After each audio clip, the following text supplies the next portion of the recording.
Hello, everyone. This is the Black Coin Goddess. And I thought it was appropriate for me to, since I've already made a few videos thus far about the red book, which is here. We've got that out the way, right? So this is the red book. I mentioned the magnifier that you need in order to see your coins, right? I did not mention a scale is important. This is a scale. So you should also get one of these. We'll talk about we'll talk about weighing the coins later, making sure that when you go into purchasing coins, you make sure the coin is authentic by knowing the weight that it should be. We'll talk about that later. So I think it's important for me to take a second and tell my story, just a few minutes. So I'm not really a professional at this whole streaming, putting yourself out there. So give me a second to get my bearings. First of all, I started coin collecting in 2019. The very first silver coin that I found in change was a mercury dime. Now, this is not the actual mercury dime. I was going to take time to try to find it. I want to say it was 1940s, but I could be wrong. But anyway, I'll get the correct date of what the date of that dime was. But it was a mercury dime, right? And she has beautiful wings. You see the back. So anyway, long story short, we'll go over terminology, and I'll get my life together on all of that, because I tend to struggle with obverse, reverse, things like that. Your heads, tails, front, back. So we'll talk about that later. Anyway, for now, let's just stay focused for the video. So first coin was the mercury dime, as I mentioned. What you may not know, for those who are new coin collectors, right? There's a succession of dimes before the mercury dime. But what I have in my collection is 4 dimes. I have the seated half dime, I have the barber dime, and I have the mercury dime, and I have the Roosevelt dime. And these are all silver. We'll talk about that later as well.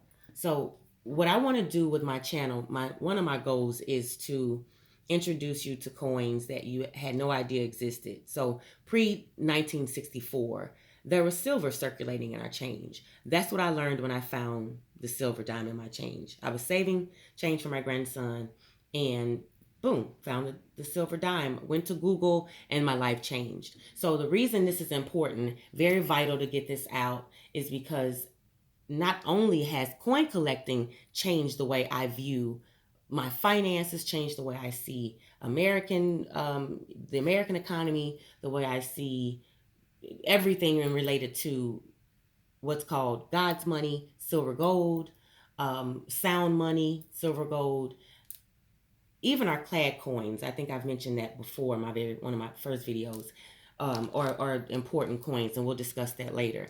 There's 40% silver. These are half dollars, Kennedy half dollars. So what I want to do is sort of build like a timeline, per se, of what the red book teaches us, because I'm new to all of this as well. So what the red book teaches us about when coins were minted, the years, the mintage thus far.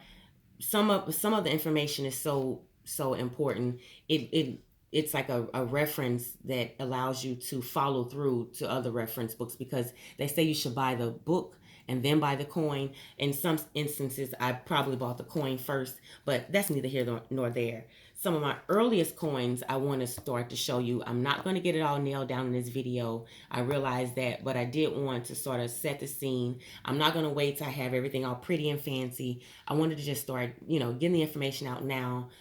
Who knows what this can do for someone, but I hope it can help. Some of my research, or some of my studies, have led me to now start to line up the coins that I do have, some of the earliest dates, so I can start to fill in the blanks. There's coin albums like this one. This is a Littleton coin album. This is Eisenhower dollars, and we'll talk about that later. And so these are half dollars. I have organized everything as best I can right now. So, I've organized things the best I can. So I want to start to show my collection of not only just silver and gold and platinum and things like that, but I also want to show just what coins to look for, because we all use change. There's a slogan that I learned that was called check your change. And so many people may not even realize that if you're not checking your change, you may be passing up some really important coins that could bring you money if that's your thing. So I'm Black Coin Goddess. I don't want to make this long. Kind of want to make it short. Wanted to introduce myself. I'm going to be dropping shorts. I'll be dropping little ones and twos about coin collecting, how I got started, some of my latest pickups. One of mine that's very important. Her name is Redazzle Coins. Girl, I love your sticker. In the coin community, people have these stickers that represent like who they are and what they if they have Instagram, usually it looks like this is usually their profile. If not, it's their name. And so Redazzle Coins, thank you for my hard time slavery token. This is 1838. I'm sorry. I'm not a woman. Am I not a woman? And a sister. We'll talk about all of these interesting pickups that I've found along the way. Forgive me for, I'm nervous, first of all, but this is really important to me. So I really don't even care if I sound like I'm just rattling. But what I do care about is getting the information out. I have a lot of things I want to show people. And I just hope that I continue this in the direction that is going to help and inform. This is Black Coin Goddess. Peace.